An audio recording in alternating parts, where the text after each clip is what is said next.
అది ఇంతవరకు ముట్టుకోలేదు. కాబట్టి ప్రత్యేక దృష్టి పెడతామని కూడా మా డిప్యూటీ సీఎం గారు మొన్న చెప్పడం జరిగింది సార్. బడ్జెట్లో తప్పకుండా పార్టీలకు అతీతంగా చేస్తాం సార్. నేను ఒక ఆదివాసీ బిడ్డగా నేను 5 సంవత్సరాలు ఎమ్మెల్యేగా ఉన్నా సార్. లాస్ట్ ఇయర్ నాకు ఒక్క రూపాయి కూడా CDF ఇవ్వలేదు సార్. మస్తు బాధ అనిపించింది. కోర్టులో కూడా నేను వేసిన సార్, కోర్టు మెట్లు ఎక్కిన సార్. కాబట్టి నేను అట్లా అనట్లేదు, కానీ నాకు బాధ అనిపించింది. కానీ ఎప్పుడు నేను అసెంబ్లీలో మిమ్మల్ని దూషించలేదు, ద్వేషించలేదు. జస్ట్ ఏ సబ్జెక్ట్ ఉంటే అదే మాట్లాడినా.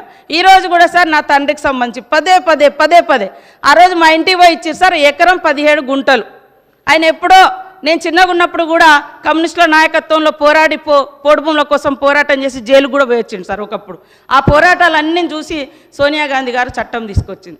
ఆ చట్టం వచ్చిన తర్వాత కొన్నాళ్ళ తర్వాత ఒక ఎకరం 17 గుంటలు ఎవరైనా ఎక్కువ తీసుకుంటే ఖచ్చితంగా చట్టానికి అతీతంగా ఎవరున్నా దాన్ని శిక్షించాల్సి.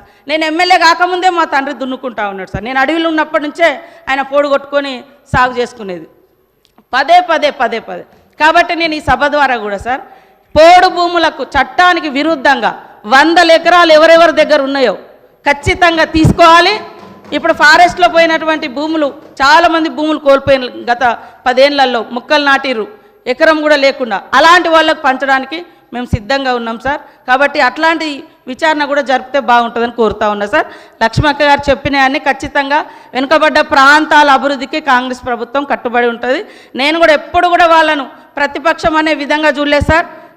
మన సీసీ రోడ్లు వచ్చినా ఏ వచ్చినా వాళ్లకు మరి మాకు అన్నట్టుగా ఎవరిది వాళ్ళకి ఇచ్చినా. కానీ నేనైతే 5 ఏళ్ళు ₹1 కూడా CDF ఇవ్వలేదు సార్. నాకు అది బాధ అనిపించింది.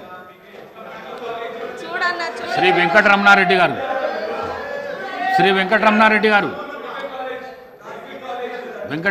గారు